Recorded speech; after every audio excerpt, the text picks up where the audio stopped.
Do you really have no one? No one who could take care of you for these 2 weeks after the operation? The doctor asked me, and I was lying in my ward, feeling the anesthesia wear off and the pain make itself felt. A tear rolled down my cheek. I am a mother of 4 children who do not care where I am now and what is happening to me. They wanted my money, and when they got everything, they started passing me from hand to hand like a ball. No one wants to take care of a weak mother who does not bring home money and does not give cars for her birthday. I took a long breath through my nose and wiped that single tear with the back of my hand. "Don't worry, doctor," I said, making my voice smooth as butter and twice as believable. "I'll manage. I always do. I'm Dakota, 68, born stubborn and housebroken by life." What the chart called elective gallbladder surgery felt more like someone had tried to repossess my ribs with a grapefruit spoon, but sure elective. The nurse hovered, pity all over her face like cheap perfume. She meant well. People usually do until there's a bill or a casserole involved. When the lights dimmed and the pain rose again, what made me grit my teeth wasn't the ache in my side. It was the memory of 4 kids who once wore matching sneakers I couldn't afford and now wear their entitlement like a designer coat. Samantha the school teacher with a voice like a whistle and a temper to match. George the dentist with a 5-room house and a 5-alarm wife both allergic to their own garage. Karen with her eyelash extensions and moral ones missing, cutting hair by day and patience by night. And my baby, Sebastian, sweet smile, sharp hustle and a cleaning company he calls his, like I didn't teach him how to wring out a mop with a twist and an elbow. You want history? I don't remember a single day unemployed. Not one. I held 2 jobs so long the time clock learned my perfume. Daytimes I ran an office like a metronome.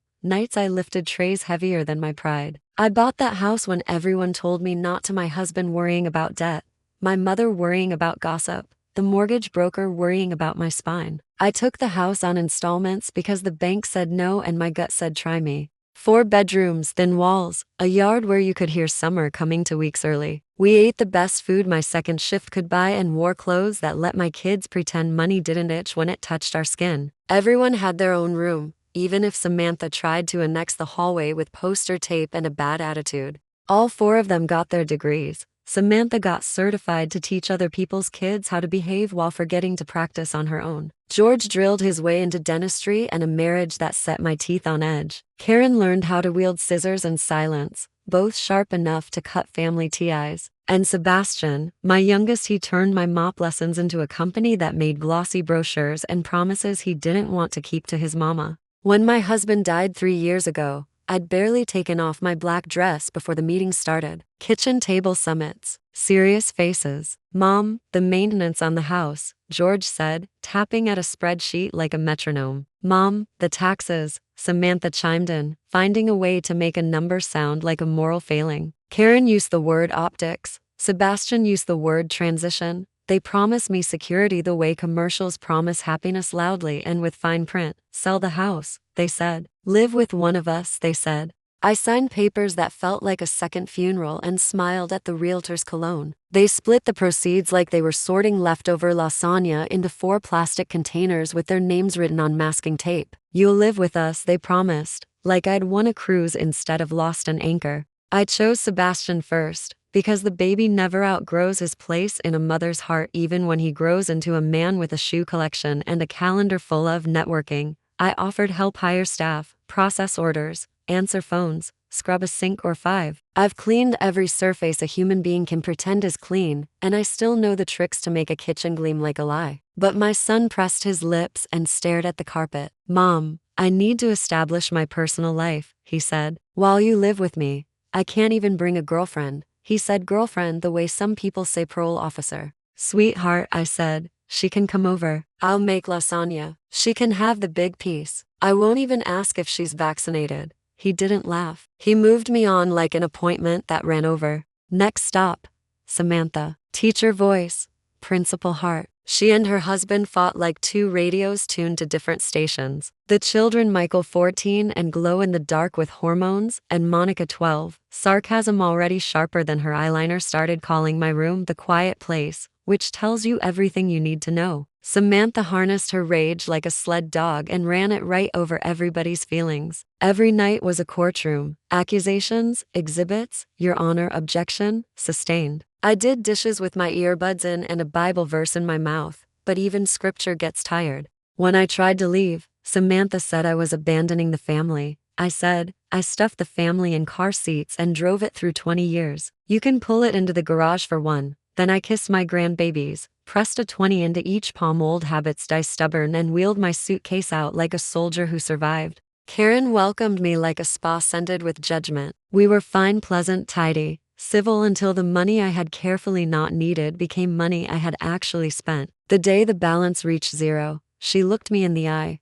the way a hairdresser does before giving you bangs you didn't ask for. Mom, she said, when you turn into an ATM, come back. But I can't leave you here. We don't need an extra mouth. My boyfriend doesn't want to work 2 jobs to feed you. She said extra mouth like she was counting teeth. I stood, gathered what I had left, and lowered my voice to the register where truth lives. You never once ate off my plate. You ate off my life. She blinked, and for a second the mirror showed her a woman I didn't raise. Then she flinched, and the moment passed. I called George not because I wanted to, but because adults make ugly choices when they're down to 3. He answered on the first ring, careful and crisp. Mom, we can arrange a nursing home, or the garage temporarily. He has 5 bedrooms and a wife who gets headaches when I'm in the same zip code. Evelyn says you give her migraines, he added. I give her migraines by existing, I said. Tell her I'll uninstall myself. By the time I reached the hospital with my gallbladder plotting a coup and my children staging enactments of gratitude, they'd already decided in a group chat where I would rehab. The group chat did not include the woman who gave them life. Imagine me surprised.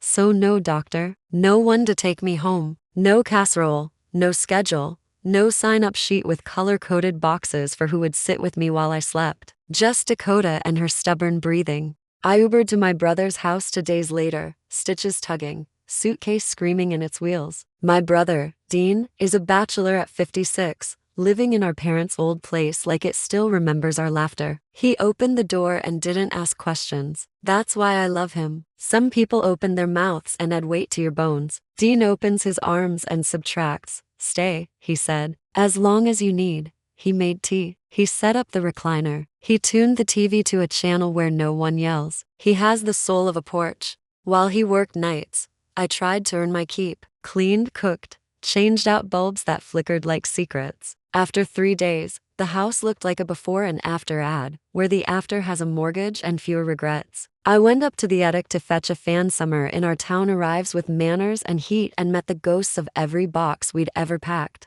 The attic smelled like cedar and old paper, the exact perfume of childhood. I brushed dust off a stack of albums and found the faces that built me. My father's tired grin, my mother's bright eyes daring every storm to do its worst. Tucked under a photo of Thanksgiving '74 was an envelope with my mother's handwriting, familiar as my own. For Rose, it said my mother's name, postmark smudged, return address the neighboring town. The sender, Uncle Walt. I hadn't thought about Uncle Walt in years. He was my mother's brother, the one who could turn a broken tractor into a blessing. He produced sunflower oil when our region thought only about soybeans and caution. He sent us bottles every Christmas, gold as forgiveness. Then he stopped visiting after Mama and he fought about something none of us kids were allowed to understand. I slid my finger under the flap and pulled out a letter on paper that belonged to another era, heavy, textured, dignified. The ink had bled a little where he must have pressed too hard. Rosie, it began, in his strong, slanted hand. Come help me. I'm worn thin as Sunday chicken. The fields keep growing and the books keep gnawing, and I can't be both wheels and engine. I'll hand you everything. You're the only one with sense and steel. If you won't, send Dakota. She's the only one I've ever seen who works like thunder and doesn't ask rain for permission. I sat back on my heels. The letter dated 10 years ago. 10. My mother had read it and tucked it in an album like a secret she'd meant to bury in pretty. Uncle Walt had asked for help, offered something that sounded like a life-size door. And my mother, queen of control, had closed it. The second page cut sharper. I've got the plant, the acres, the press. I've got contracts with grocers who'd rather kiss an accountant than taste a tomato. What I don't have, knees that trust me, lungs that forgive me, a partner who knows that oil is just sunshine with patience. I'll leave it to you, or to Dakota. She knows my language, even if she doesn't know she does. I pictured the factory from my childhood visits, clean, humming, the floor shining like a promise, the fields taller than my best ideas. I remembered standing in a truck bed when I was 9, scooping seeds like jewels. Uncle Walt had put a handful in my palm and said, "This is money that grows on stubborn." I had never forgotten that sentence. I read the letter to more times, then a third to listen to the parts between the lines. There was an address, a phone number, another note scribbled sideways. "Don't tell the others. They like the benefits of work with none of the work." Mama had hidden it because she didn't want to be tied to a man who had never learned to say please. Or maybe she had hidden it because she knew if I saw it, I'd go. I am a going kind of woman. Even at 68, with incision tape and a body shaped like a hard lesson, the idea lifted me by the ribs. That night, I made chicken and dumplings because love requires carbs. Dean and I ate at the little table that has heard everything we've ever whispered. I told him about the letter in a tone that tried to be casual and failed. He set down his spoon, the way a good man does when a revelation walks into the room. "You got his hands," he said, "and his stubborn. I also have a healing wound," I said, patting my side. "And a phone," he said, nodding at the receiver like it owed us answers. There are moments when a life splits. In my 20s, it was signing that first installment plan on a house people said was too big for our odds. In my 40s, it was choosing second shifts over second chances to rest. In my 60s, it was letting the realtor take photos of the bedroom where I'd taught my children to tuck in their futures. And now this. A letter telling me I had one more split in me. One more yes. I called the number. It rang 4 times, 5, 6. A voice answered on the 7th like it had to climb stairs to get there. Gravelly amused. "Walt's Sunpress." "Uncle," I said, breath catching on the old word. Silence. Then a chuckle that held both surprise and a little grief. "Well, I'll be dipped in batter and fried." "That you, Coda girl?" "Nobody else got stuck with that nickname," I said, smiling into the phone like he could see me. "Your mama never called," he said. "Figured she wouldn't. She's a woman who trims the world to fit her patterns. She passed," I said quietly. 2 years ago. He made the sound men make when they remember both a fight and a dance. "Then there's no one to stop you now." "I've got stitches," I said, "but I also have 2 hands that still know honest work and a spine that doesn't wait for applause." "Come tomorrow," he said, as if I'd already agreed. "Bring boots. Leave the apology." I could have said I needed to check with my children, but the words turned to dust before they reached my mouth. My children had checked me like luggage and lost me like an airline. The next morning, I put on jeans, tucked my incision behind a gentle wrap, and laced the boots that have outlived 3 wardrobes and 1 marriage. Dean loaded my suitcase into his truck. The sky stretched clean and daring. We drove past the places that had raised me and the places I'd raised, and I counted the miles like rosary beads. When the sign for the neighboring town appeared, I felt something I hadn't felt since I signed my first mortgage, my pulse remembering its job. The sunflower fields announced themselves first, tall, sassy. Faces turned skyward like they knew who buttered their bread. The factory rose in the distance, modest and tidy, brick the color of toasted bread. A man stood at the loading dock in a hat older than my children's gratitude. Uncle Walt waved at me with the same hand that had hoisted me into truck beds and out of bad ideas. I stepped out of the truck and the smell rolled over me, warm seed, clean metal, the honesty of hard work. He hugged me the way farmers do, one arm tight, one eye on the horizon. "You came," he said, like it was both a surprise and a confirmation of something he'd bet on back when I was 9. "I always do," I said. "Eventually." He led me inside, past presses that gleamed and conveyors that hummed, into an office where the desk looked like a chessboard mid-game. He talked about contracts and crop rotations, distribution routes, and a new grocer chain that wanted artisanal like it was a personality trait. I listened with my body, the way women do when the problem isn't hunger but the memory of it. At some point, Uncle Walt stopped talking and just looked at me. "I don't need a nurse," he said. "I need a partner with bones. Somebody who'll tell a tractor the truth and not apologize for making money." "I've got 4 kids who think I'm a vending machine," I said. "I'm fresh out of apologies." "Then we're in business," he said, and slid a set of keys across the desk. I caught them with the reflexes I used to have when babies fell and casseroles slipped. The keys were cool in my palm, heavy in the way responsibility is heavy and also exactly right. We walked the floor. I asked questions like a woman shopping for her next self. He answered like a man who had waited 10 years for someone else to read his language. We inspected the presses.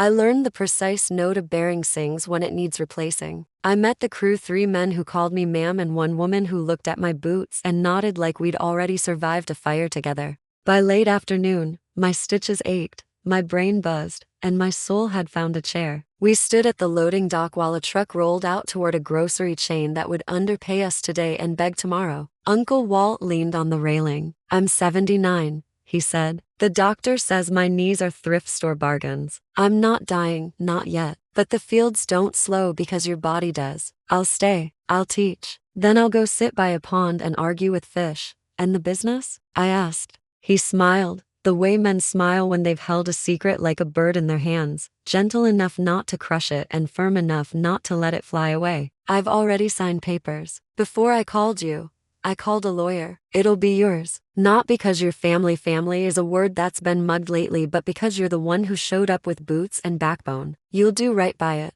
I should have cried. I didn't. I stood taller and breathed deeper and felt my heart lift in my chest like a sun rising behind a dirty window. "Then I'll make it sing," I said, louder than their opinions. That night, I slept in the tiny office on a cot that had probably comforted one to many long shifts. I woke at 5 to the sound of a forklift and the smell of coffee. My phone had 13 messages from my children, 3 from Samantha demanding updates, 2 from George asking about next steps, 6 from Karen, 1 sweet, 5 sour, and 2 from Sebastian, the last of which read, "Mom, did you move my extra mop heads?" I stared at the screen, then turned it face down. For the first time since I'd sold my house, the house I had taken on installments and paid with the currency of everything, I didn't feel homeless. I felt employed by my own future. By noon, I had reorganized the order board, called 3 suppliers, charmed 1 trucker into giving us a better rate, and chewed out a mouse that thought the break room belonged to him. Uncle Walt laughed so hard he had to sit. "You're going to break this town," he said.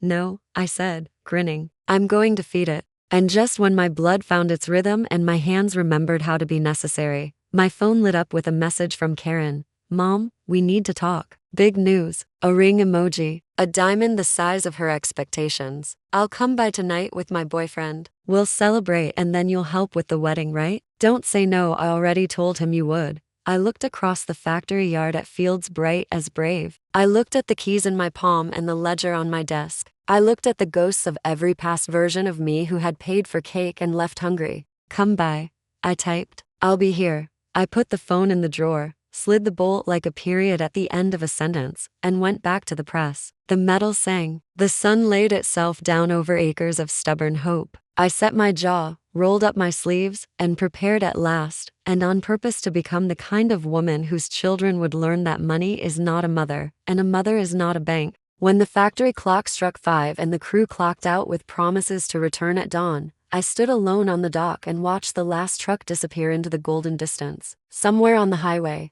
it would pass the turnoff to a 5-room house with a garage big enough for an apology. It would pass a salon where advice came free and kindness cost extra. It would pass a school where a teacher graded everyone but herself. It would pass a tidy little cleaning office built on everything I taught my son and nothing he remembered. The wind picked up, lifting the hair at my nape like a hand. I smiled into it. "Come on then," I whispered to the evening, to the fields, to the memory of a house, to the taste of being underestimated. "Let's see what I can do when I'm nobody's ATM and everybody's problem." And that's when Karen Svianki's name lit my phone, one I'd never seen before, followed by a message that read, "Looking forward to meeting you, Miss Dakota. Heard so much. By the way, do you still?" The preview cut off. I opened it and felt the first delicious click of a plan sliding into place. But that's a story for tomorrow. Karen arrived 3 days later, wearing the kind of smile you buy on credit and pay for later. She floated into the factory office like she owned the oxygen, her fiancé trailing behind her with the tentative gait of a man who doesn't yet realize what kind of family he's marrying into. His name was Connor. Nice jawline, nervous handshake, the kind of man who calls his car sheet and his paycheck tight. "Mom," Karen chirped, pitching her voice to that particular register reserved for social media videos and guilt trips. "You look, well enough to work 12 hours, I said, wiping sunflower dust off my hands. "You're glowing, or sweating. Hard to tell under the ring light." She lifted her left hand like it had a script. "He proposed." she declared, and the diamond caught the sunlight from the factory window, scattering little false stars across the dusty walls. Connor smiled that thin, uncertain smile men wear when they realize they're part of a performance. It was time, he said. Time, I echoed. Always such an interesting word. You can waste it, spend it, or if you're really clever, make it pay rent. Karen rolled her eyes, but she sat anyway, smoothing her skirt. We're here because we want you to be part of the big day, Mom. But we also need some help. There it was, the help. That word is never innocent. It's always wearing someone else's intentions like borrowed perfume. Connor cleared his throat. We're keeping the wedding small, modest. Just a few close friends, family, an open bar, live band, maybe a drone photographer, and matching bridesmaid dresses and a honeymoon fund. Karen interrupted. Nothing crazy, Mom. But we want to do it right. And right costs money, I said. Karen laughed quickly. Oh, come on. Don't make it sound so transactional. You helped pay for Samantha's wedding. Yes, I said. And for George's dental school. And for Sebastian's first vacuum cleaner. And for every haircut you practiced on my head when you were still learning and I didn't have the heart to flinch. Connor's face softened, mistaking nostalgia for weakness. Family helps family, he said, gentle as a warning. I looked at him and smiled with all my teeth. Oh, honey, you'll fit right in. Karen crossed her legs, leaned in. So, we were thinking, you could contribute, say, 15,000. It's not that much when you think about it, just a bit of what Dad left, or from the house I no longer own, I said evenly. Because you and your siblings convinced me to sell it, remember? She waved a manicured hand. Oh, Mom, that was ages ago. We all thought it was the right decision. Of course you did, I said. Because you got your share. Silence swelled between us, thick and humming. Connor looked at Karen like he wanted to be anywhere else, preferably a dentist's chair. I'm not asking for charity, Karen said at last, her voice hardening into that sharp little tone she uses when she's losing ground. You're doing fine now, aren't you? I mean, you own a factory, for heaven's sake. What's 15,000 to you? Everything, I said. Because it's mine. Connor shifted. We could pay you back, he offered, and I admired the poor boy's courage. Tell you what, I said, I'll think about it. But why don't you just stay for dinner? Dean's coming over, and Uncle Walt makes a pot roast that could negotiate peace treaties. Karen blinked. You mean you're cooking pot roast? Not tonight, I said. I'm learning to delegate. Revolutionary concept. She hesitated, but curiosity and hunger always did get the best of her. All right, but we really do need to know soon. We're meeting with the planner on Sunday. Sunday, I repeated. How biblical of you. They stayed, ate, complimented the food, and left with smiles so strained they might have cracked under the moonlight. As I washed the dishes later, I replayed every word of that conversation. My children had always treated me like a well, useful only as long as water came out. But this time, I wasn't just the well. I owned the land around it, and that land was fertile for something sweeter than revenge. It was ripe for education. You see, Karen's fiancé ran a small home renovation business on the side. I looked him up that night. Public records are wonderful bedtime reading when your heart's been broken enough times to beat like a lawyer's pen. His company was modest but hungry, taking on projects he couldn't finish, promising timelines he couldn't keep. His reviews told the story. Charming owner, unreliable crew, disappearing deposits, a pattern, you might say.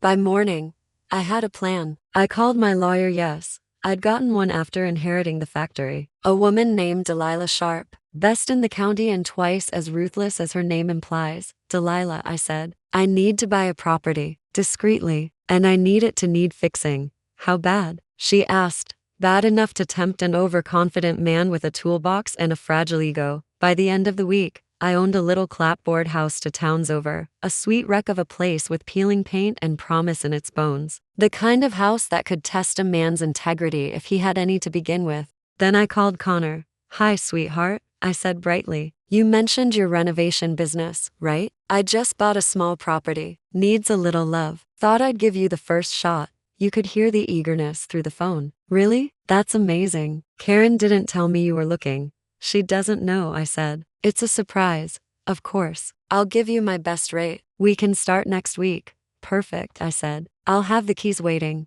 I hung up, leaned back, and smiled at the ceiling. Oh, I'd spent my whole life giving my children lessons wrapped in kindness. This one would come wrapped in contract law. The day Connor came to inspect the place, I wore jeans, boots, and the faintest hint of grandmotherly confusion. "I'm just an old woman trying to make something nice again," I told him. "You tell me what it needs." He looked around, his eyes bright with calculation. "Roof's shot," he said. "Plumbing's old. I can handle it, but it'll take time. Materials are expensive." "I understand," I said. "You'll draw up the paperwork, won't you?" "Of course," he said. "You'll pay half up front, half when we're done." "Standard. Half up front," I repeated, and smiled. "You'll get a check by Monday." He didn't notice the glint in my eye because greed has provision. What Connor didn't know was that Delilah had already drawn up a contract of her own, airtight, precise, lined with traps so fine they looked like kindness. Late fees, quality guarantees, penalties for every delay, every missing nail. I signed it myself, then sent a copy to him. "Standard procedure," I said. "For the accountant." He signed without reading. They never do. Within 2 weeks, he'd torn half the walls out and disappeared. Texts went unanswered. Phone calls went to voicemail. Classic amateur move. 3 days later, Delilah sent a letter. "Breach of contract," it said. "Total liability, 30,000 plus penalties." Connor showed up at my factory the next morning, pale as sawdust. "Mrs. Dakota, this is a misunderstanding, oh sweetheart," I said, leaning back in my chair. "Don't Mrs. Dakota me. You signed your name. A man's signature is his word in ink." Karen burst in behind him, red-faced. "Mom, what did you do?" "What he did," I said calmly, "was take money and abandon a job. What I'm doing is teaching accountability. You set him up." She shouted. "I gave him an opportunity," I corrected. "He failed to deliver." "Don't blame the test for your grade," Connor stammered. "I'll fix it. I'll finish the work free of charge." Delilah appeared in the doorway like an angel of retribution. "Too late for that, Mr. Parker. The property's already been resold to one of your former clients, I believe." "She was thrilled to hear about your reliability," Karen gasped. "You can't do this." "Oh, darling," I said softly, "I already did." They left together, his arm around her eyes full of betrayal that had nowhere safe to land. I watched them go, then turned to Uncle Walt, who had been listening from the next room, chuckling low. "You don't play," he said. "I raised 4 of them," I replied. "You either learn strategy or you starve." That night, I sat on the porch, the air thick with the smell of sunflowers cooling after sunset. My phone buzzed. A message from George. "Mom, heard about the property thing. Are you okay?" Funny how they remember my number when the story travels. I didn't reply. Instead, I opened my notebook, the one labeled Reclamation Project. I wrote down the first line of my next goal: buy back my house. The house that once held our laughter, our arguments, and my best years. The house they made me sell under the banner of help. This time, I'd buy it with cash, quietly, through a shell company, maybe through the factory itself. And when the papers were signed, I'd own not just the walls but the memory. And that, my dear, was how the second act of my life began, not with a wedding invitation, but with a closing document. Because when a woman like me finally stops giving, she doesn't go empty. She goes electric. And somewhere, out beyond the fields, the sunflowers turned their heads toward me as if they already knew whose side they were on. Buying back my house felt like sneaking into my own past with a crowbar and a smile. I didn't rush it. No, I let it unfold like a slow dance. Patience is a tool sharper than any knife, and I've learned to wield it without cutting my own fingers. Delilah handled the logistics naturally. She was the kind of woman who could buy the moon and have the deed notarized before breakfast. "You sure you want to keep your name off it?" she asked, eyebrows raised. "Positive," I said. "This isn't about nostalgia, it's about education." She smirked. "Remind me never to owe you money. Remind me to lend it to you," I said. "That's when the fun begins." Through a web of tidy paperwork, Sunpress Holdings, one of Uncle Walt's old shell companies, quietly acquired the property. My house. My beautiful, stubborn, defiant house. It hadn't changed much, except the shutters were now beige instead of blue, and the garden had given up. There was a sag in the porch railing, a kind of tired shrug, but I saw it as I'd always seen it, alive, waiting for someone who loved it enough to scrub it back to glory. And so, I loved it again, from afar. For now. The tenants were polite enough, a young couple with 2 dogs and more dreams than sense. The rent was fair at first. Then, once all the contracts were properly renewed and my ownership masked behind layers of legality, I doubled it. Delilah raised an eyebrow. "That'll push them out." "That's the idea," I said. I'm not running a charity. I'm setting a table. Because once they left, I'd have room for a new kind of tenant. Samantha, for example, had been grumbling on social media. Oh, yes, she posts everything about the insane rental market and how she and her husband might have to downsize. Poor thing. Educators can't even afford decency anymore, she wrote. Well, I had a decency with her name on it, and a lease that could teach more than any of her lesson plans. I didn't reach out, of course. I let the grapevine do it. Word travels faster than guilt when you're family. Sure enough, a week later she called. Mom? She began, cautious, like I might charge her by the minute. I heard about a rental. In your old neighborhood. 3 bedrooms, decent yard, available immediately. How nice, I said. You should jump on that. Well, she hesitated. The landlord wants to meet tenants first. Thought maybe you could put in a word? I might know someone, I said, glancing at the signed lease in my drawer. Send me your application. Just the basics. Oh, Mom, thank you. She gushed. We're really stretched thin. Michael's braces, Monica's camp, and the district cut my hours again. I'll see what I can do, I said, cutting in gently. No promises. Delilah, listening from her corner of the office, mouthed, You're wicked. No, I mouthed back, I'm thorough. 3 days later, Samantha and her husband signed a lease with Sunpress Holdings for my old house, completely unaware that Sunpress wasn't just oil and machinery. The rent? A clean 20% above market rate. High, but still worth it for the nostalgia, she'd said. When I got the payment confirmation that first month, I almost laughed myself hoarse, but the real humor came a week later, when George called. Mom, he began, all business. You'll never guess what Samantha's paying for that old house. Outrageous. I told her to renegotiate. Oh, I said mildly. What's she paying? He told me. I made a sympathetic noise. That's highway robbery, I said. But sometimes people pay extra for memories. You know how sentimental she gets. He snorted. Sentimental? That woman labels her spice rack alphabetically. Anyway, we're helping them out this month. It's what family does. I nearly choked on my coffee. You don't say, he continued, tone dripping with self-congratulation. We're good people, Mom. You raised us right. Oh, I did, I said. I really did. Once he hung up, I stared at the wall for a long, silent minute. Then I laughed, out loud. So loud the crew in the next room peeked in to check if I was all right. I was better than all right. I was vindicated. That weekend, Uncle Walt joined me on the porch. His knees were worse now, and he walked like a man who carried his years not as burden but as proof of ownership. So, he said, sipping his sweet tea, you've got your house back, your niece paying premium rent, and your nephew building you competition without knowing it. About that, I said. Let's talk cleaning. He chuckled. That's a sentence I never expected to hear from a millionaire. I'm a worker before I'm anything else, I said. And my boy Sebastian? He's about to remember that. Sebastian's company, Brightwave Cleaning, had been coasting on old contracts and newer arrogance. I taught him everything he knew about efficiency, the right ratio of vinegar to shine, the secret to making stainless steel behave. But he'd forgotten something crucial: people. He underpaid his staff and overpromised his clients, and I could see the storm coming from miles away. So, I built something new, Sunbright Services. I named it. A little nod to the factory, a little jab at his brand. Hired real cleaners, mostly women my age, strong, invisible until someone needs them. Paid them well, gave them benefits, even a profit share. I partnered with local businesses for contracts and offered slightly lower rates than Brightwave, just enough to make Sebastian sweat. Within a month, his biggest clients were switching. Within 2, I had triple the staff. He didn't know it was me, not yet. I made sure of that. But I heard from George because gossip again that Sebastian was furious. Some new outfit undercutting him, he'd said. Doesn't even know who owns it. Mom, George added. You'd laugh. He's obsessed. Spends nights on spreadsheets. Says he's being hunted. Well, I said, sometimes competition keeps a man honest. It was around then that Karen called again. Mom, she started. Voice softer this time. I wanted to apologize. About Connor. He feels terrible. I'm sure he does, I said. He's paying it off, bit by bit. But Mom, he's been really down. I think losing the job shook him. He's trying to start over.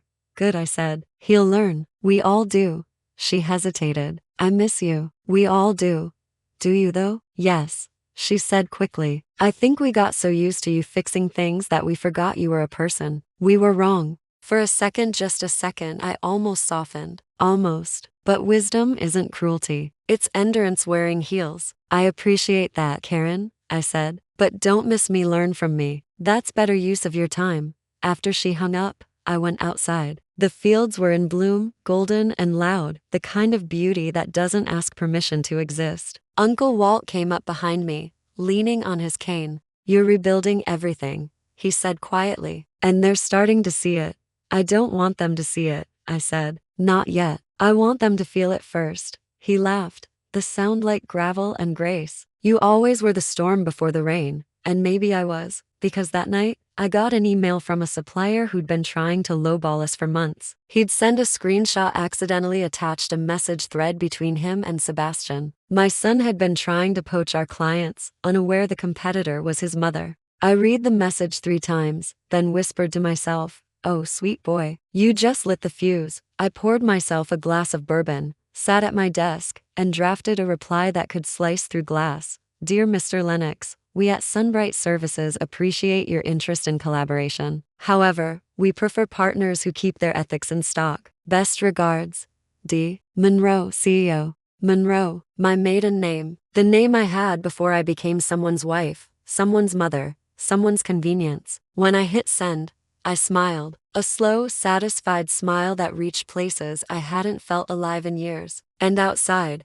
the crickets began their nighttime orchestra. Even they sounded like applause. The morning after I sent that email, I woke up before dawn. Old habits die slower than love. The air in the factory still held the nights cool, the machines silent and waiting like obedient soldiers. I brewed coffee, black and unrepentant, and went through the week's ledgers. Sunbright Services was officially profitable, and Brightwave Sebastian's company was officially panicking. I didn't have to spy. Word just drifted to me. This town leaks information faster than a teapot without a lid. One of my employees, Nora, a brilliant woman who could mop a floor and a rumor in one sweep, had a cousin who worked for Sebastian. He's losing contracts left and right, she told me, biting into an apple. Keeps yelling about some mystery competitor who's destroying the market. Destroying? I repeated, smiling over my mug. He must mean improving. She laughed. He says he'll find out who's behind it if it kills him. Well, I said, let's hope it doesn't come to that. He's got a face too pretty for the obituary section. By that evening, Sebastian called me, his voice frantic, charming, and just a touch desperate,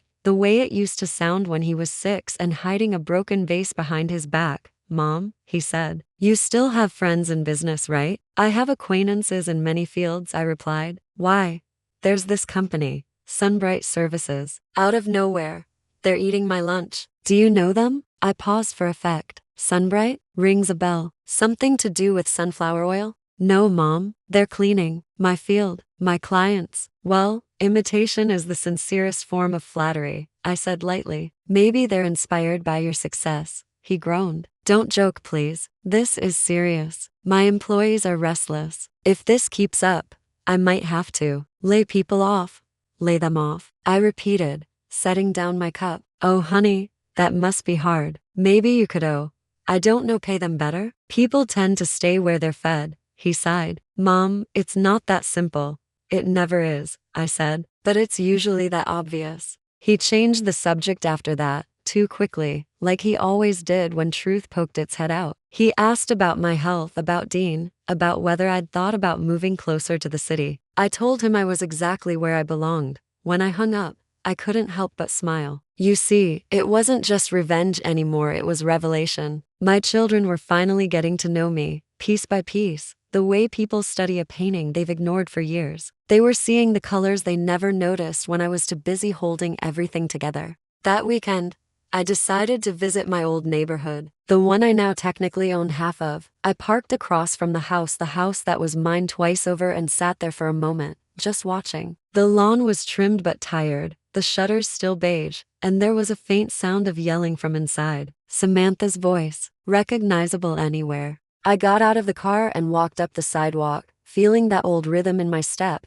the one that used to carry groceries, school projects, and the occasional heartbreak. When I knocked, Samantha answered, hair pinned up in that frazzled teacher way that says I care too much about everyone except myself. Mom, she said, surprise and guilt wrestling in her face. What are you doing here? Oh, Just driving by, I said. Wanted to see how the old place was holding up. Well, come in, she said, though her tone suggested she hadn't quite decided if she meant it. The living room was smaller than I remembered, or maybe my patience had just grown bigger. The walls bore the faint outlines of old family photos, the ghosts of frames I'd once hung myself. Nice place, I said. Cozy. How's the rent treating you? She sighed. Don't start. It's ridiculous. But what can we do? The landlord's firm. No negotiations. Firm landlords are the worst, I agreed. But I hear they're fair if you pay on time. Always, she said quickly. You know me, Mom. I did. That was the problem. We sat for a while chatting about her students, her husband's promotion, Monica's braces. She seemed tired in the way women get tired, not from lack of sleep, but from being the one everyone expects to keep standing. I felt a flicker of sympathy then, the kind that sneaks in before pride bolts the door. When I left, she hugged me tighter than she had in years. You should visit more, she said. We miss you.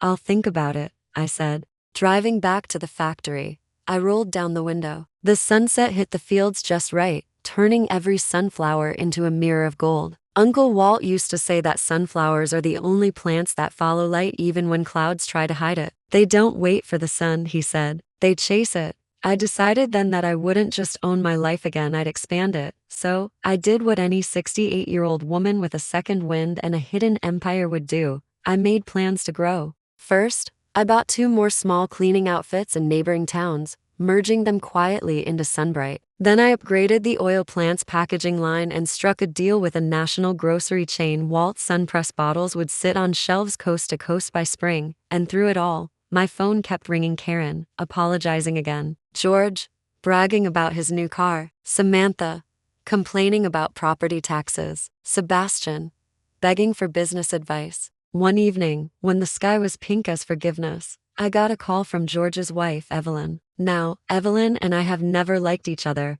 but we've always been polite like 2 cats on opposite sides of a glass door. Dakota, she said, her voice syrupy but brittle. I wanted to talk about your influence.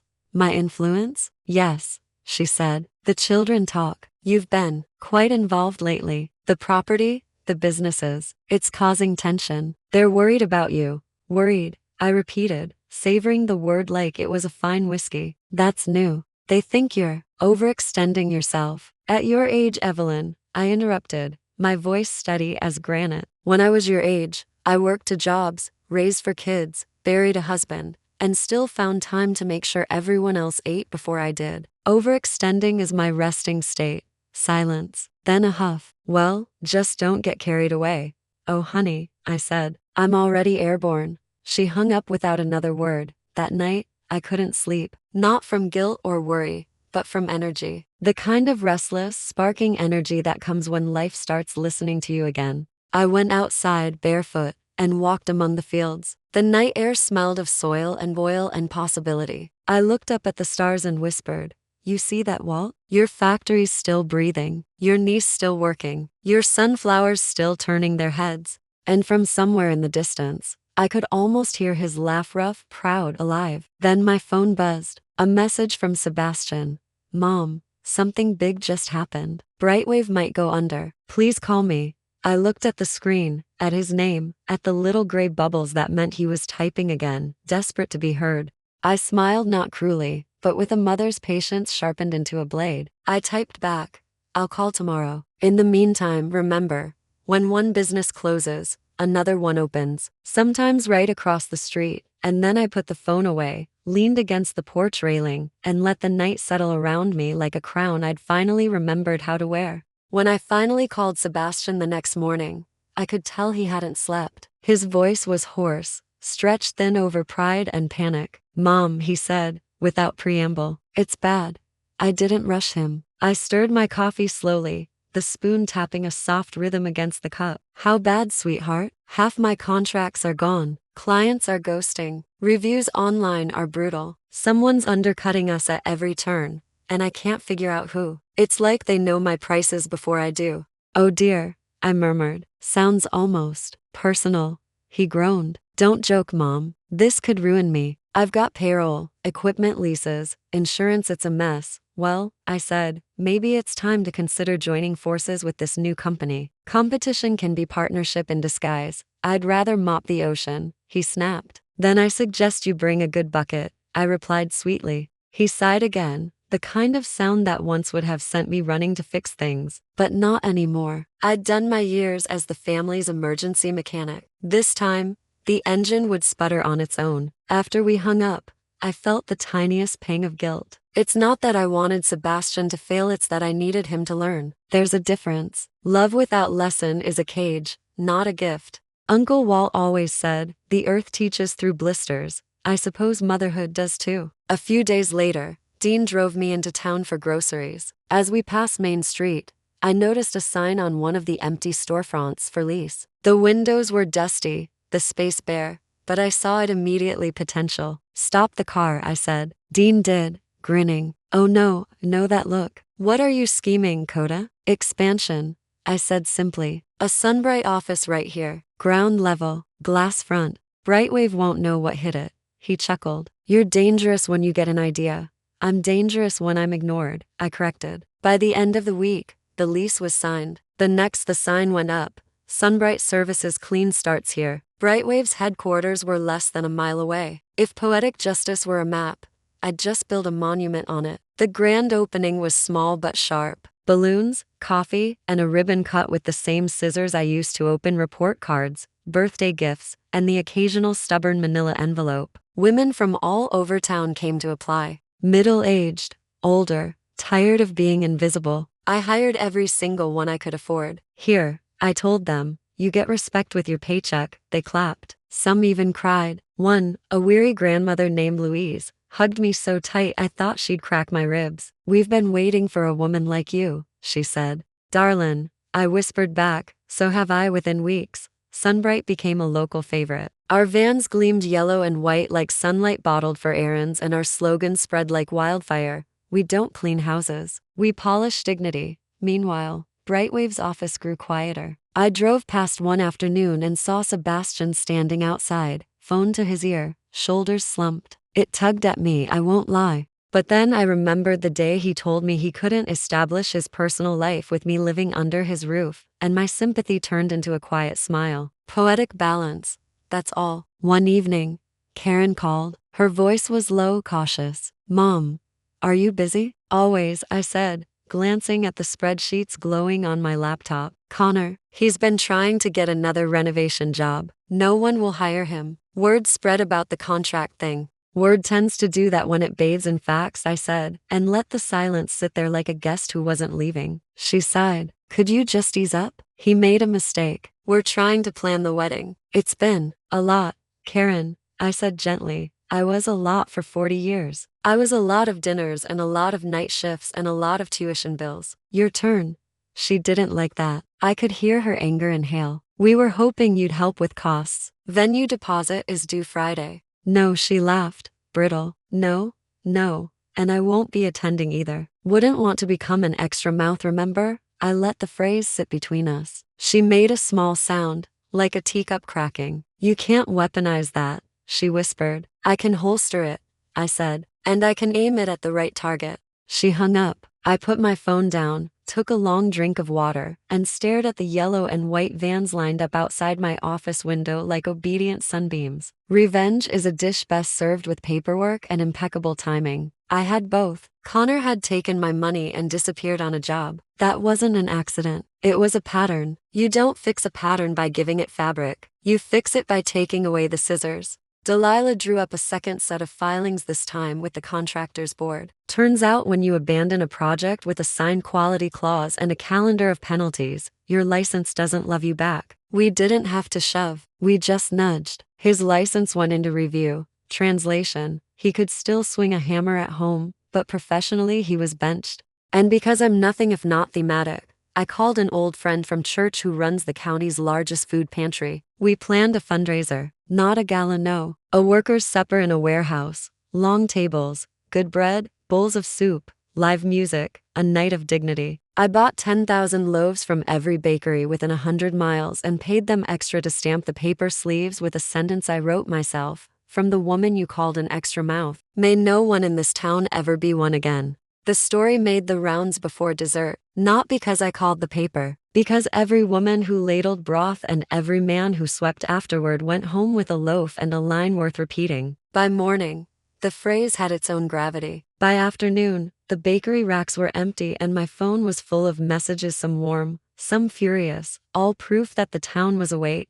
One of those messages was from Connor. "Miss Dakota," it began, defaulting to politeness like a man choosing a tie for a hearing. "Can I come by, please?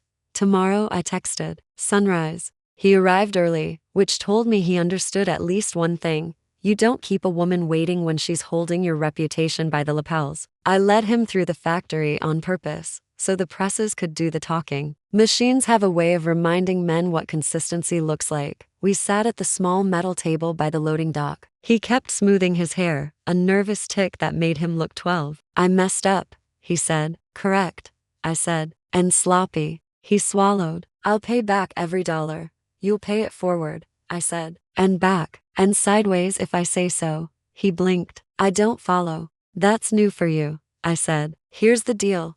You're going to do 3 things. First, you'll finish the rehab on that clapboard house you abandoned under Delilah's supervision and on your dime. No shortcuts, no subcontracting to a cousin with a YouTube degree. You'll film the process and donate the ad revenue to the food pantry. Second, you'll spend 8 Saturdays teaching free home repair 101 classes to single moms and retirees. I'll furnish the tools. You furnish humility. Third, you will stand up at your own wedding reception and make a public apology, not to me but to the idea of extra mouths. You'll say you were wrong. You'll say you learned. And you'll cut the cake after you cut a check to the pantry." His jaw worked like it was chewing on pride and finding it tough. "That's a lot."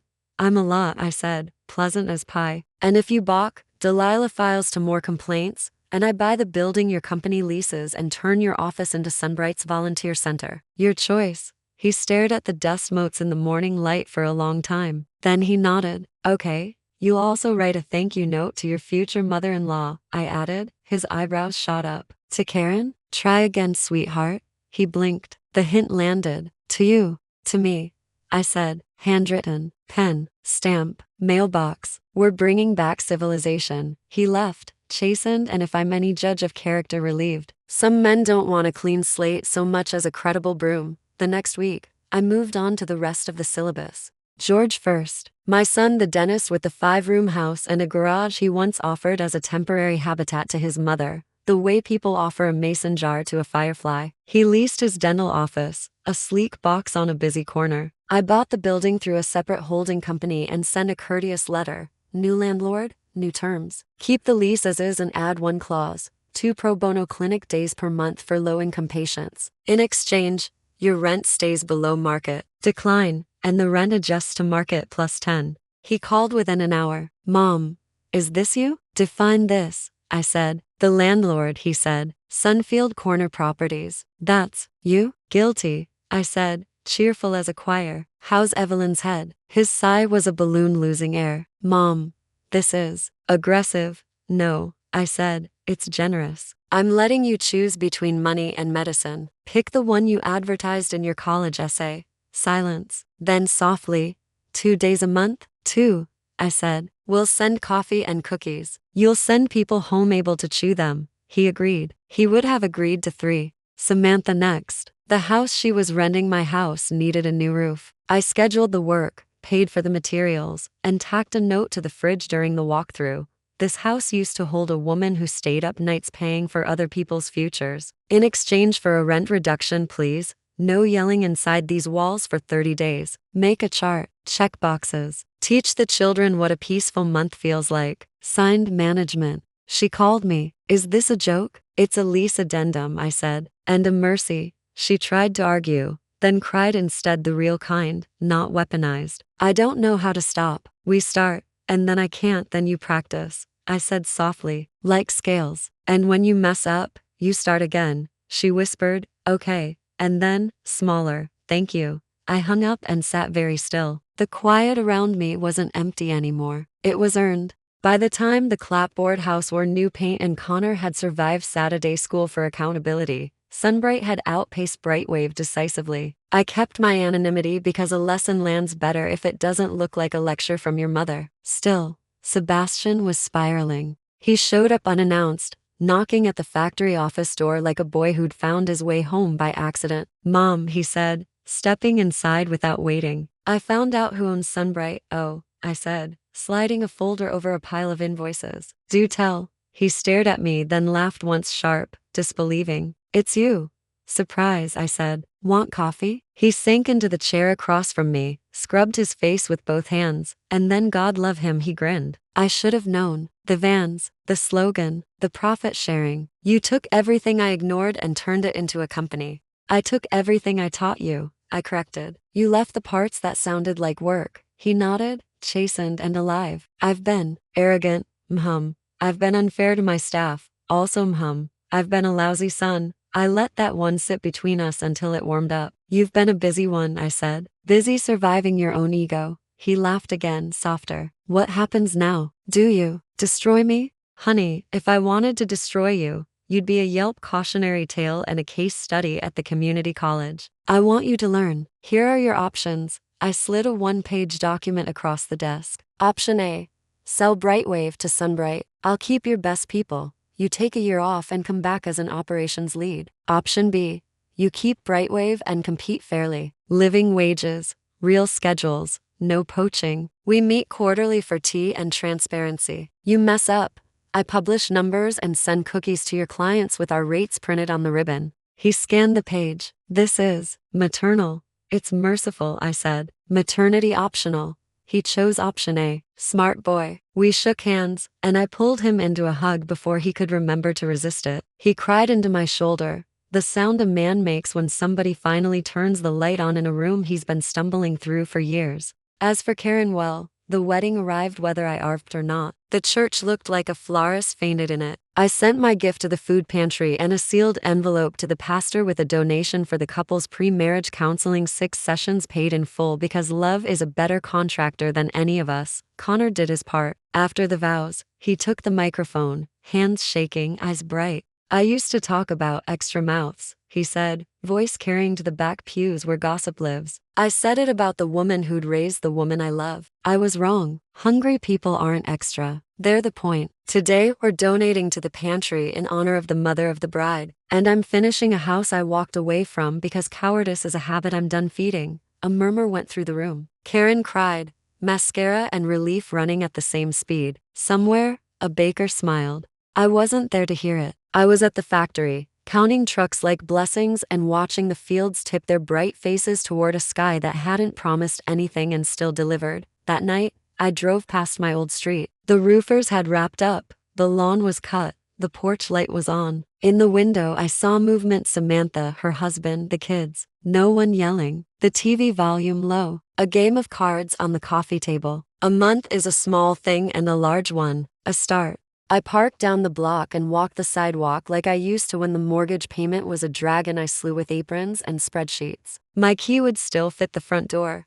but I wouldn't use it. I was the landlord now, the steward, the woman who bought back her own history and then insisted it behave itself. Back at the factory, a certified letter waited in my inbox. Uncle Walt's lawyer, final papers. The last signatures on a promise he'd made 10 years ago and my mother had hidden in an album like a prayer she was too proud to say out loud. I signed. Then I turned off the office lamp, stepped into the night, and felt the fields breathe. Tomorrow would be for expansion: new presses, new markets, new contracts written in a font my children could finally read. Respect. Tonight, I let the quiet crown me. It rained the morning Waltz was read, the soft, polite kind of rain that doesn't interrupt. It insists. We gathered in a small paneled room with stale coffee and good pens. Dean sat at my left, tapping his knee in the rhythm of our childhood. Delilah sat at my right, a sword and lipstick. The lawyer read language that turned acres into sentences and signatures into deeds. By noon, I owned the press, the fields, the distribution contracts, and a lightning-struck oak Walt had named the preacher. I also owned the duty to make it all sing.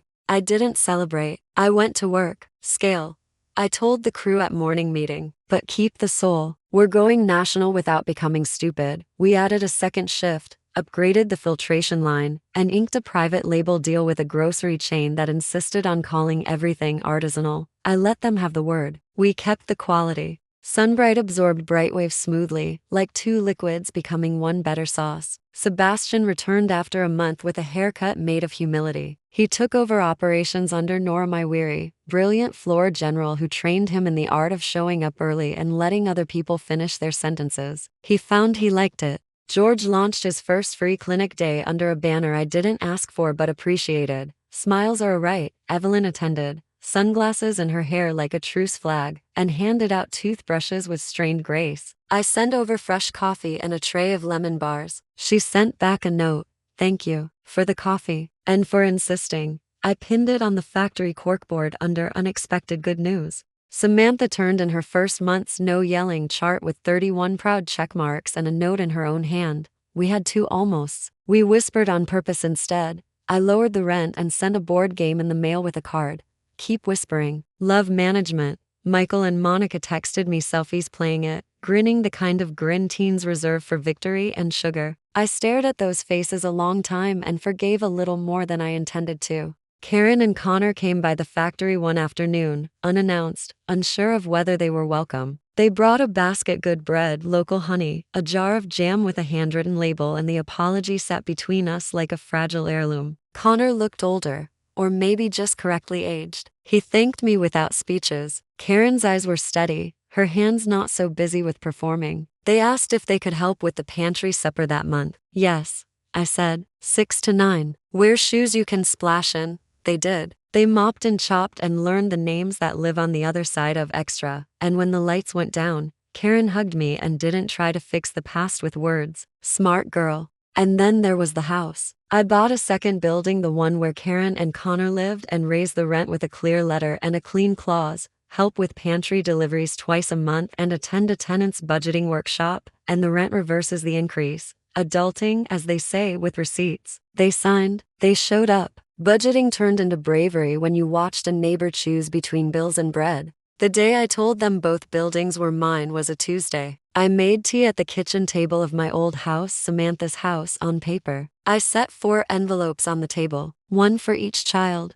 George opened his first. Inside, a photocopy of the deed to his office building, the clause he'd agreed to circled in yellow, and a handwritten piece. You picked medicine. Keep picking it. Samantha opened hers. A new lease with a radical sentence in bold. Rent reduced by 30% for each month. The no yelling chart comes back full. She laughed through a tear and said, You're impossible. I'm the landlord, I said. It's my favorite hobby. Sebastian opened his, a Sunbright business card with his new title, Director of Operations, and an index card from the past, the scribbled ratio of vinegar to shine I'd taught him at 13. Frame it, I said, then follow it. Karen opened hers, already bracing. Inside, a note. The rent increase reverses. Your wedding debt to the food pantry is paid off. Your next move is gratitude in action, not words. Beneath it, a brochure for a trade program with a sticky note. Connor licensed project manager certification. We'll cover the fee if he commits to the classes and passes the first 2 modules. She stared at me. You'd do that? He will, I said. You'll both love how competence feels.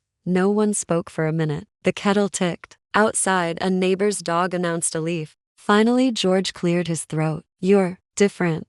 No, I said. I'm me with the volume turned up. You could have told us, Samantha said softly. I did, I said. For years. With casseroles and rides and rent you never saw me pay. You heard Mom. You didn't hear woman. Sebastian rubbed his hands over his face. We were awful. You were hungry, I said. For money, time, love. Different things on different days. You ate the wrong meals and called me a restaurant. That's over. Karen whispered. Do you still love us? I laughed, and it startled all of us. Baby girl, love is not your problem. Access is. Here are the new rules. I put a single sheet of paper on the table and slid it to the middle. It wasn't legal language. It was family law. Rules of the house even when you don't live here. Respect is rent. Pay it on time. No one is an extra mouth. Ask for help before your crisis gets a Facebook page. Tell the truth, especially when it's expensive. Bring bread, metaphorical and actual. If you offer me a garage again,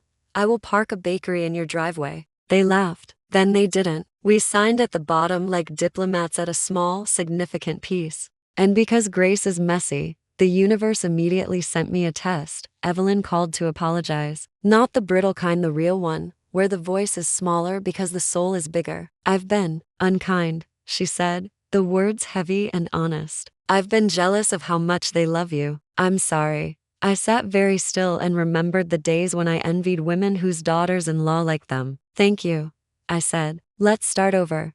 She invited me to brunch. I brought lemon bars. We survived each other. Sometimes that's plenty. Walt's passing came in the early fall, a soft exit surrounded by geese and approval. We buried him on a small hill that looks across the fields at a horizon he never stopped chasing. After the service, I stood beside the preacher and listened to the leaves gossip. The crew gathered, hats in hands. Dean squeezed my shoulder and said, "You did right by him." "He did right by me first," I said. I'm just finishing the sentence. That evening, I drove to the house I'd bought back and parked in the driveway like a woman who remembered her own front steps. I unlocked the door with the old key I'd kept on my ring like a relic and stepped into empty rooms. Samantha's family had moved across town to a smaller place nearer her school after they admitted that the house made their fights feel bigger. Good decision. I wasn't sad. I was home. I walked room to room and touched the spaces that had contained me. The dent in the hallway from the time George rode a scooter indoors and met a wall. The window where Karen had taped concert tickets. The closet where Sebastian hid a broken science project and found his courage to confess. The kitchen tile where Samantha spilled a whole gallon of milk and I laughed because crying would teach the wrong lesson. The house had held our chaos and our becoming. It would hold something new now. My return, on my terms. I moved back in with 2 boxes and a plant that refused to die. No parade. Just a woman setting down her coffee on her own counter, opening a window, and inviting the air to come in and say it. Welcome back. On my first morning there, I woke before the alarm, out of habit and joy. I brewed coffee and stood on the porch with a blanket on my shoulders, queenly and barefoot. The sun shouldered up over the roofs and the maples, indifferent and magnificent. I raised my mug and toasted it like an old lover. Then I got to work. I started a scholarship at the community college for women over 50 who wanted to start again: bookkeeping, welding, project management, whatever made their hands hungry. The scholarship name? Extra Mouths. The tagline? We feed ourselves now. The brochures used the photo of the bread table from that first workers' supper, a night that had turned gossip into gospel and shame into soup. I also added a line to our sun press labels, right under the ingredients: pressed by people who don't quit. Small words, true ones. We put a scannable code on the back that led to a page with our crew's stories, first names, strong sentences, the kind of introductions that mean you can't ignore the person behind your groceries. The phone rang more often now, but differently. Fewer demands, more invitations. Would I speak at the high school about entrepreneurship? Yes. Would I sponsor a softball team? Only if they let the grandmas pitch 1 inning. Would I meet with a group of small farmers about cooperative distribution? Absolutely. My yeses became sentences in a paragraph about belonging that I'd been trying to write since I was 21, and my children, well, they became people I knew again. George sent me photos after each free clinic day: a man who'd smiled for the first time in years, a child gnawing a cookie without pain, a woman who hugged him and said, "I forgot what it felt like to be looked at like I mattered." He forwarded Evelyn's texts when she organized the sign-in table and didn't complain once. Progress wears funny outfits. Samantha started a quiet hour in her classroom and at home. We breathe, she said, and then we talk. Her students' parents wrote her letters. Michael and Monica came for Sunday spaghetti and did the dishes without being asked. I pretended not to be shocked. Sebastian redesigned the staff schedule so single parents could trade shifts without losing hours. He built a small training room at Sunbright and named it the Vinegar Room. Every time I walk past, I laugh.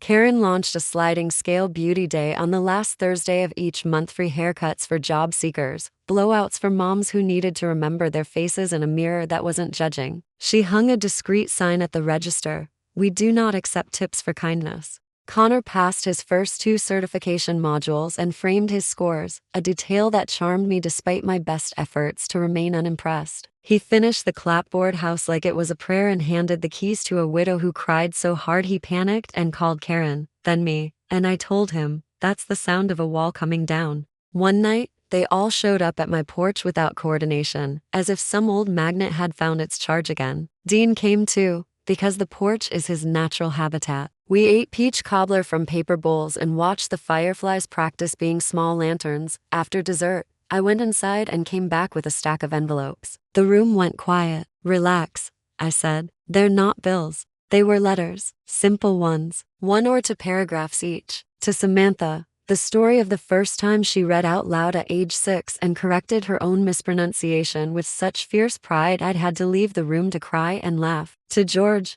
the afternoon he'd bandaged my hand after I cut it on a can opener and told me at 8 years old, "You will be okay," with the authority of a saint. To Karen, the day she'd come home devastated by a friend's betrayal at 14 and cut my hair in our kitchen until it looked perfect and I knew she would find a way to make the world tidy enough to trust. To Sebastian, the night he'd mopped the ceiling a feat of physics and disaster and turned my anger into giggles by doing a dance I still sometimes copy when no one is looking. You kept loving us, Samantha said, voice soft as the porch light. Even when we earned anything but, that's the job, I said. I just stopped accepting overtime. Karen reached for my hand. We treated you like a bank. You treated me like a wall, I said. Something to lean against and not notice. But walls get paint and respect. Consider me freshly painted.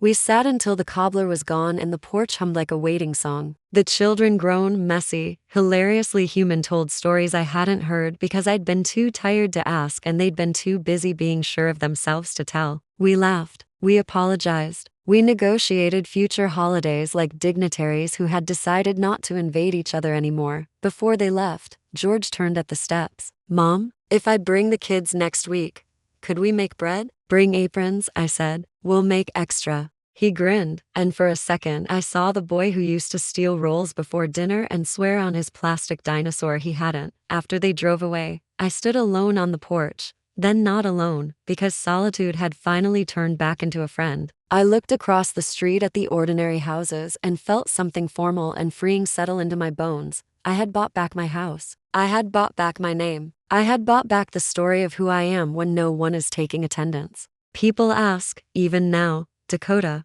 aren't you tired? I tell them the truth. Tired was doing 2 jobs, 3 if you count the one where you pretend you're not hurt. This is energized. On my kitchen wall there's a frame. Inside it, a grocery receipt from the week I first signed the installment papers on this house. Milk, bread, ground beef, Dawn dish soap, and a note scribbled at the bottom in my 20-something handwriting. Don't quit. Beside it, a recent receipt, bulk yeast, commercial-grade olive oil, a crate of sunflower seeds, and a note in my 68-year-old hand. Now we feast. The factory hums. The vans roll. The sunflowers keep their covenant with the light. My brother naps on the porch. My children text about recipes and roof leaks and a nephew's piano recital. The pantry line runs shorter. The clinic line runs smoother. And the rules on the fridge still hold. If you're looking for a moral, I've got one you can write on a loaf wrapper. When they call you an extra mouth, build a table so long you need a map, then charge rent in respect and attendance. And if you're looking for me, check the loading dock at dawn, check the porch at dusk, check any room where a woman in her late 60s is laughing like she finally remembered where she put her power. I am Dakota. I am nobody's ATM and everybody's problem. If the problem is how to live with a spine and a smile, and I'll be over here, passing the bread still warm down a table that will outlive all of us.